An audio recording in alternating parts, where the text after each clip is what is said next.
चलिए आज एक सफर पर चलते हैं। एक ऐसे सफर पर जो हमें भारत की हजारों साल पुरानी सांस्कृतिक जड़ों तक ले जाएगा।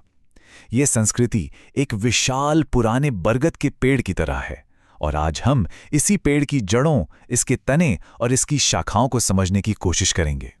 इस बातचीत को शुरू करने के लिए इससे बेहतर विचार और क्या हो सकता है। प्राचीन भारत में असली दौलत सोना, चांदी या जमीन नहीं थी। असली दौलत थी ज्ञान, एक ऐसी संपत्ति जिसे ना तो कोई चोर चुरा सकता है और न ही कोई राजा छीन सकता है। तो हमारी आज की यात्रा कुछ इस तरह आगे बढ़ेगी। हम शुरुआत करेंगे उन प्राचीन जड़ों से, फिर उस मुख्य तने को समझेंगे जिससे नई दार्शनिक शाखाएं निकली, और आखिर में हम उस जमीन की भी बात करेंगे जिसने इस पूरे पेड़ को पाला पोसा। तो चलिए शुरू करते हैं पहले पड़ाव से, प्राचीन जड़ें। जरा एक बहुत बड़े पुराने बरगद के पेड़ की कल्पना कीजिए। उसकी जड़ें जमीन में कितनी गहरी हैं, कहाँ तक फैली हैं, इसका अंदाजा लगाना भी मुश्किल है।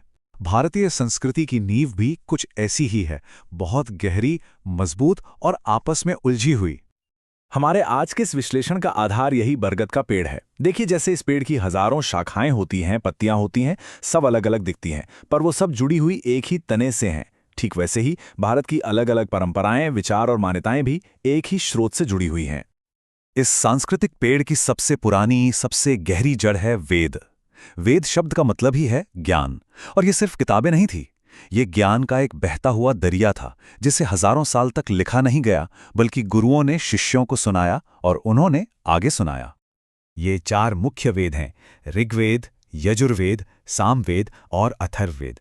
सोचिए, ये ग्रंथ लगभग 4000 साल पुराने हैं, लेकिन सबसे हैरान करने वाली बात यह है कि इन्हें लिखा नहीं गया था। इन्हें पीढ़ी दर पीढ़ी, श्लोक दर श्लोक याद करके जिंदा रखा गया। ये इंसान के दिमाग की इतनी बड़ी उपलब्धि है कि यूनेस्को ने भी इस मौखिक परंपरा को विश्व धरोहर का दर्जा दिया है।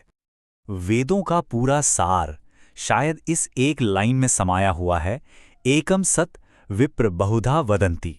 मतलब सच एक ही है, लेकिन जो ज्ञानी लोग हैं वो उसे अलग अलग नामों से, अलग अलग तरीकों से बयां करते हैं। यही विचार भारतीय सोच का आधार बना कि मंजिल एक ही है, रास्ते अलग अलग हो सकते हैं।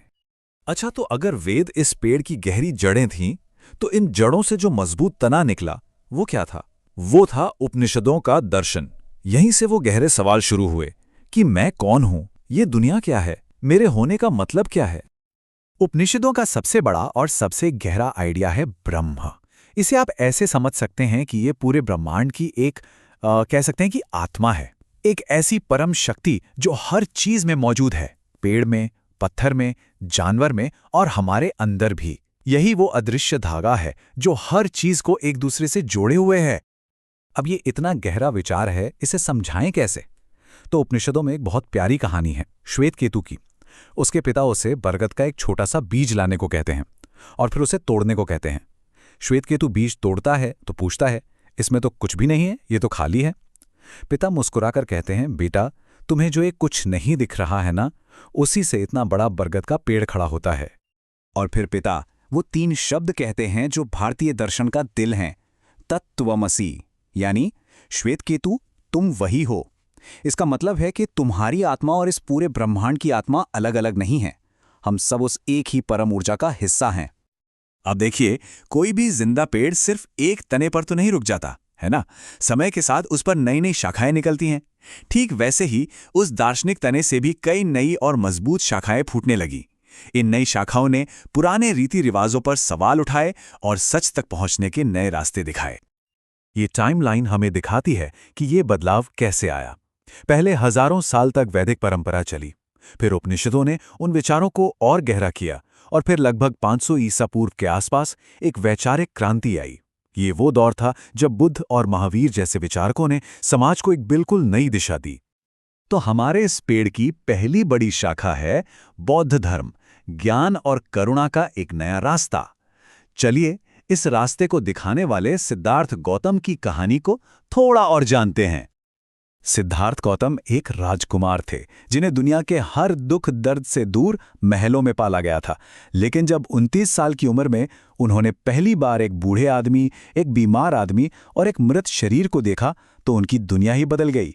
वो ये सोचने पर मजबूर हो गए कि जीवन में इतना दुख क्यों है। इसी सवाल का जवाब ढूंढने के लिए उन्होंने राजमहल छोड़ दिया। सालों की तपस्या के बाद बोध गया में एक पेड़ के नीचे उन्हें ज्ञान मिला और वो सिद्धार्थ से बुद्ध बन गए। बुद्ध यानी वो जो जाग गया है। और बुद्ध का ये कहना उनके पूरे दर्शन का निचोड़ है। उनके लिए असली जंग बाहर के दुनिया से नहीं, बल्कि अपने मन के अंदर की इच्छाओं, क्रोध और अज्ञान से है। हजारों दुश्मनों को हराने से बड़ी जीत है खुद को जीत लेना। चलिए अब पेड़ की दूसरी बड़ी शाखा की तरफ चलते हैं, जैन धर्म। इसके प्रणेता थे महावीर, जिन्हें जिन भी कहा गया। जिन का मतलब होता है विजेता। पर कैसा विजेता? वो जिसने किसी देश को नहीं बल्कि अपनी इंद्रियों और अपनी इच्छाओं को जीत लिया हो। जैन दर्शन इन 3 मजबूत स्तंभों पर खड़ा है। सबसे पहला और सबसे जरूरी है अहिंसा, यानी किसी भी जीव को मन से, वचन से या कर्म से कोई कष्ट न पहुंचाना। और जब कोई हर जीव का सम्मान करता है तो वहीं से दूसरा सिद्धांत निकलता है, अनेकांतवाद। मतलब ये समझना कि सच के कई पहलू हो सकते हैं और सिर्फ मेरा ही सच सही है, ये सोचना भी एक तरह की हिंसा है। और आखिर में जब ये दोनों बातें जीवन में उतर जाती हैं तो अपरिग्रह अपने आप आ जाता है, यानी जरूरत से ज्यादा चीजें इकट्ठा करने के मोह से आजादी। तो हमने पेड़ की जड़ें देख लीं, तना देख लिया, शाखाएं भी देख लीं, पर एक पेड़ सिर्फ इनसे ही तो जिंदा नहीं रहता, है ना? उसे जिंदा रहने के लिए मिट्टी चाहिए, पानी चाहिए। भारतीय संस्कृति के इस पेड़ के लिए वो मिट्टी हैं यहाँ के लोक और जनजातीय परंपराएं, वो अदृश्य जड़ें जो सदियों से इस पेड़ को पोषण दे रही हैं। ये आंकड़ा देखिए जरा, 10.4 करोड़। 2011 की जनगणना के मुताबिक भारत में 10 करोड़ से भी ज्यादा लोग जनजातीय समुदायों से हैं। ये कोई छोटा नंबर नहीं है, ये एक विशाल सांस्कृतिक सागर है जिसका असर मुख्यधारा पर पड़ना तो स्वाभाविक ही है। और जैसा कि समाजशास्त्री आंद्रे बेथे कहते हैं, ये लेन देन एक तरफा नहीं था। ऐसा नहीं था कि सिर्फ मुख्यधारा के विचारों ने जनजातीय परंपराओं को बदला, बल्कि मुख्यधारा ने भी जनजातीय विश्वासों से बहुत कुछ सीखा और अपनाया है। ये सदियों से चला आ रहा एक सांस्कृतिक संवाद है। इसके सबूत आज भी हमारे चारों तरफ बिखरे पड़े हैं। जैसे पुरी के भगवान जगन्नाथ, जिनकी पूजा की जड़ें एक जनजातीय देवता से जुड़ी मानी जाती हैं। या फिर प्रकृति की पूजा को ही ले लीजिए। पवित्र पहाड़, नदियां, पेड़, इन सबको पूजना दोनों ही परंपराओं का एक अहम हिस्सा है। ये सब दिखाता है एक गहरा, सदियों पुराना कल्चरल एक्सचेंज। तो अब हमारे सामने भारतीय संस्कृति का वो बरगद का पेड़ अपनी पूरी तस्वीर के साथ खड़ा है। इसकी गहरी जड़ें वेदों की ज्ञान में हैं। इसका मजबूत तना उपनिषदों का दर्शन है। इसकी फैली हुई शाखाएं बौद्ध और जैन धर्म जैसे नए रास्ते हैं। और इन सबको जीवन देने वाली मिट्टी हैं यहाँ की लोक और जनजातीय परंपराएं। सब कुछ एक दूसरे से जुड़ा हुआ, एक जिंदा चीज की तरह। और आखिर में एक सवाल, ज्ञान का ये विशाल पेड़ आज भी बढ़ रहा है, आज भी फल फूल रहा है। तो सोचने वाली बात यह है कि इसकी घनी छांव में वो कौन से विचार हैं जो आज के इस भाग दौड़ वाले जीवन में भी हमें सुकून और रास्ता दिखा सकते हैं।